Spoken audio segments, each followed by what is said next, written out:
नमस्कार, मी डी.टी. आंबेगावे, मुख्य संपादक सत्य पोलीस टाइम्स। सामान्य जनतेचा आवाज बुलंद करण्यासाठी सत्य पोलीस टाइम्स या चॅनेलला आत्ताच सबस्क्राइब करा। कोविड महामारीच्या काळात लातूरकरांच्या सहकार्यातून नरसिंह प्रतिष्ठानच्या वतीने उभारण्यात आलेला स्पंदन ऑक्सिजन प्लांट जम्मू काश्मीरमधील अखनूर येथे उभारण्यात येणाऱ्या 100 खाटांच्या मिलिटरी रुग्णालयास हस्तांतरित करण्यात आलाय। जिल्हाधिकारी सौ वर्षा ठाकूर घुगे यांच्या प्रमुख उपस्थितीत हा समारंभ संपन्न झाला। यामुळे सीमेवरील जवानांना आता लातूरकरांचा प्राणवायू लाभणार आहे। लातूरकरांच्या दातृत्वातून 1,05,00,000 रुपये खर्चून उभारलेला हा प्रकल्प कोविडच्या कठीण काळात गरजू रुग्णांसाठी ऑक्सिजनचा आधार ठरला होता। स्पंदन टीमच्या अथक परिश्रमातून हा प्लांट उभा राहिलाय। या टीममध्ये doctor Vishwas Kulkarni, advocate Sanjay Pande, Shri Atul Thombare, Shri Shirish Kulkarni, doctor Vaishali Tekale, Shri Sanjay Ayachit, Shrikant Hiremath यांचा मोलाचा वाटा राहिला आहे। या प्रकल्पासाठी पद्मभूषण डॉक्टर अशोक कुकडे, लक्ष्मी रमण लाहोटी, ज्येष्ठ विधिज्ञ advocate Sanjay Pande, doctor Ashok Ardbad, doctor Ajay Punpale, doctor Kalyan Baramde, Vivekanand वैद्यकीय प्रतिष्ठान, बांधकाम व्यावसायिक, वकील, व्यापारी, पत्रकार यांच्यासह अनेकांनी सहकार्य केलं। प्रशासकीय पातळीवर तत्कालीन जिल्हाधिकारी श्री पृथ्वीराज बीपी आणि मनपा आयुक्त अमन मित्तल यांनी महत्त्वाचं सहकार्य केलं। कोविड ओसरल्यानंतर या प्लॅन्टची गरज कमी झाली आणि त्याचं राष्ट्रार्पण करण्याचा निर्णय घेण्यात आला।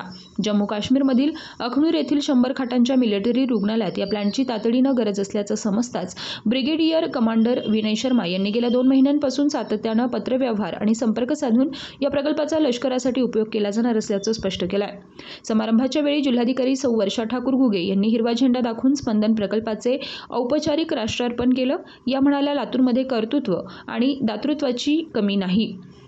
नवी सामाजिक विचारधारा इथे रुजलेली असून ती अनुकरणीय आहे। देशभर लातूरचा गौरव होत आहे, ही गोष्ट अभिमानास्पद आहे। लष्कराचे प्रतिनिधी म्हणून उपस्थित असलेले जवान सोमनाथ लाटकर यांनी भावुक शब्दात लातूरकरांच्या माणुसकीला सलाम केला आणि देशसेवेसाठी मिळालेल्या या प्राणवायूच्या योगदानाबद्दल कृतज्ञता व्यक्त केली। यावेळी नरसिंह प्रतिष्ठानचे अध्यक्ष शिरीष कुलकर्णी, सचिव संजय आयाचित, डॉक्टर विश्वास कुलकर्णी, डॉक्टर श्रीकांत हिरेमठ, सौ गीता ठोंबरे, सौ नीता कानडे, डॉक्टर अजय जाधव, अभियंता रवी ढोले आदी मान्यवर उपस्थित होते। प्लॅन्टचे प्रतिनिधित्व करणाऱ्या लष्करी जवानास स्पंदन प्रकल्प सुपूर्द केल्याचं पत्र संजय आयाचित यांच्या हस्ते देण्यात आलंय। कार्यक्रमाचं सूत्रसंचालन नंदू कुलकर्णी आणि डॉक्टर वैशाली टेकाळे यांनी केलं। डॉक्टर टेकाळे यांनी उपस्थितांचे आभार मानून स्पंदन प्रकल्पाच्या संपूर्ण प्रकल्पाचा हृदयस्पर्शी आढावा घेतला।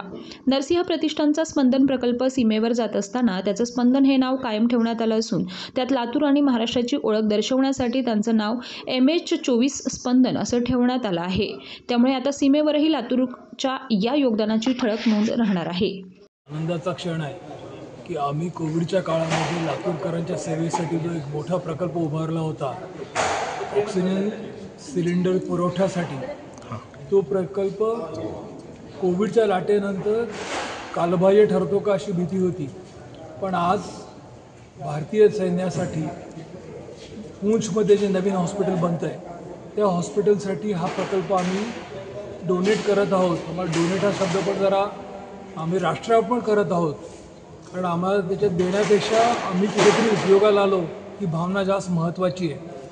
आपल्या देशाच्या संरक्षणासाठी जे लोक प्राणाची आहुती द्यायला तयार असतात, प्राणाची बाजी लावून लढत असतात, त्यांच्या आजारपणात त्यांच्यासाठी हा ऑक्सिजन प्रकल्प उपयोगास येईल याच्याहून आनंदाची कुठली गोष्ट नाही। या प्रकल्पासाठी लातूरकर आणि लातूरच्या शेजारच्या लोकांनी पण आम्हाला जी प्रचंड मदत दिली त्या सर्वांचे पुनश्च एकदा स्मरण करतो, त्या सर्वांचे आभार मानतो आणि हे नमूद करू इच्छितो की ह्यापुढे सुद्धा जेव्हा कधी लातूरकरांसाठी अशी काही गरज पडेल एखादं सामाजिक कार्याची, तेव्हा नरसिंह प्रतिष्ठान व आम्ही स्पंदनचे सर्व पदाधिकारी एवढ्याच इंटेन्सिटीने, एवढ्याच तीव्रतेने आम्ही हे काम करू ही खात्री देऊन माझे 2 शब्द संपवतो। नाव MH24 स्पंदन असं आम्ही दिलं आहे। लातूरच्या आयडेंटिटीचं, लातूरचं MH24 आणि त्याच्यातली स्पंदनं ही त्या आर्मी हॉस्पिटलमध्ये कायम सर्वांना आठवण करून देत राहतील की लातूरकरांनी त्यांच्यासाठी काय केले। धन्यवाद। चा बुलंद आवाज, सत्य पोलीस टाइम्स।